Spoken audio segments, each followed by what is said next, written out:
সবাইকে, তোমরা কেমন আছো? আমি একটু খারাপ ছিলাম, কিন্তু এখন ভালো আছি। এতদিন ভিডিও দিতে পারিনি কারণ আমার পরীক্ষা চলছিল, সেকেন্ড সেমিস্টারের পরীক্ষা। তো এবার দেখো, এতদিন পরে একটা ভিডিও নিয়ে চলে এসেছি। এটা অনেকদিন আগে শ্যুট করা, সেই আমার পরীক্ষার আগে, কিন্তু দিতেই পারিনি পরীক্ষার জন্য। তো দেখে বুঝতে পেরে গেছো, মা আজকে পাতায় মাছ রান্না করেছে। আচ্ছা, তোমরা বলবে তো এটা কি মাছ? তো চলো আর বেশি কথা না বলে এবার প্রিপারেশনটা দেখে নিই। প্রথমে মা কলা পাতা কেটে নিল, দেখতেই পারলে। তারপরে এবার আলু আর পেঁয়াজ ঝিরিঝিরি করে কেটে নিয়ে তার মধ্যে লঙ্কার গুঁড়ো, হলুদ গুঁড়ো আর তেল আর নুন দিয়ে ভালো করে এটাকে মাখিয়ে নিচ্ছে। আর এদিকে কলা পাতাটাতেও ভালো করে তেল স্প্রেড করে দিচ্ছে হাত দিয়ে।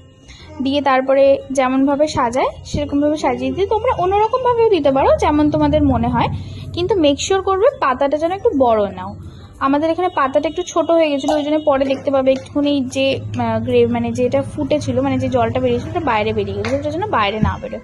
তো এখানে আলুটা যে আলু আর পেঁয়াজটা যা যা দিয়ে মেখেছিল, মাছটাও ঠিক তাই দিয়েই মেখে নিল।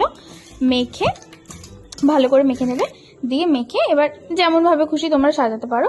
আর এখানে দেখবে পাতাটা যেন একদম ফুটো না থাকে, ঠিক আছে? মা ওটাই দেখে নিচ্ছিল যে পাতাটা ফুটো থাকলে তো নিচ থেকে এমনি সব গ্রেভিগুলো বেরিয়ে যেতে পারে।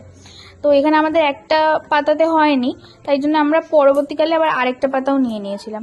তো এটা দেখো, আমরা ভালোভাবে সাজিয়ে এবার কড়াইটা গরম করে কড়াইয়ের মধ্যে এটা দিয়ে গ্যাসে ঢাকা দিয়ে চাপিয়ে রাখলাম কিছুক্ষণ, মোটামুটি 5-10 মিনিট মতো। এটাকে ফুটলেই দেখবে এরকম ধরনের মাছ থেকে জল ছাড়তে শুরু করবে। তো এবার দেখো, দেখো সাইড থেকে একটুখানি বেরিয়ে যাচ্ছিলো, ওই জন্য আমাদের পাতাটা একটু বড় নিলে বেটার হতো। তো যাই হোক, সেরকম কোনো অসুবিধা হয়নি। তারপরে মা আবার ঢাকা দিয়ে কিছুক্ষণ ওটাকে ফুটিয়ে নেওয়ার পর দেখো পুরো যে জলটা বেরিয়েছিল পুরো জলটা টেনে নিয়েছে। তো এটা নামিয়েছে কারণ এটাকে আবার উল্টে দেবে। একটা সাইড হয়েছে, এবার আরেকটা সাইডে হয়ে যাবে। তো প্রথমে নামিয়ে আরেকটা থালা দিয়ে চাপা দিয়ে উল্টে দেবে। দিয়ে দেখো যেরকমভাবে ঠিক করছে ওরকমভাবেই করবে, করে কড়াইতে দিয়ে দেবে। এইবার এটা কিন্তু প্রচণ্ড গরম থাকে, একটুখানি সাবধানে তুলবে। আর হুট করে একদম তুলে নেবে না, তাহলে কিন্তু মানে লেগে থাকে না কলা পাতায়, তো ওইটা কিন্তু উঠে চলে আসবে পুরো। হ্যাঁ, ধীরে ধীরে একদম তুলে নেবে, ওটা ওপরে একটু গরম থাকে, তো সাবধানে করবে।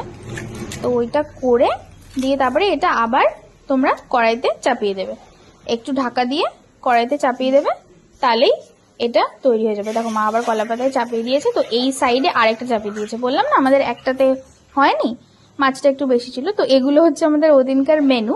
এটা হয়েছিল মাছের ডিমের বড়া দিয়ে ঝোল, আর ওটা হচ্ছে পালং শাক। তো এই দেখো আমাদের দুটোই রেডি হয়ে গেছে। খেতে কিন্তু দারুণ টেস্টি হয়েছিল। তো আমি এখানে একটু ভালো মন্দ রান্না হলে আমি আর অন্য কিছু ডিশ নিই না, তাই মাকে বললাম যে আজকে একটু মাছ দিয়ে খাই শুধু। তো মা এখানে আমাকে দেখো একটু ভালোভাবে দেওয়ার চেষ্টা করছিল, তো আমি বললাম যে অত দরকার নেই, তুমি আমাকে দাও, আমি ঠিক খেয়ে নিতে পারবো। তো এখানে আমাকে দুটো মাছ দিয়ে দিল। আর এই আলুর যে গ্রেভিটা, এটা এত সুন্দর হয় খেতে, তোমরা একবার বানিয়ে দেখবে নিশ্চয়ই। তো দেখো আমি এটা দিয়ে এখন খাওয়া শুরু করে দিলাম। আর এখানে মাছটা আমি ভেঙে দেখাবো, এত ফ্রেশ মাছটা। তোমরা বলো তো এটা কি মাছ, দেখি কে কে ঠিক বলতে পারে। তো তোমরা যারা যারা বলবে তাদেরকে আমি রিপ্লাই দিয়ে দেবো।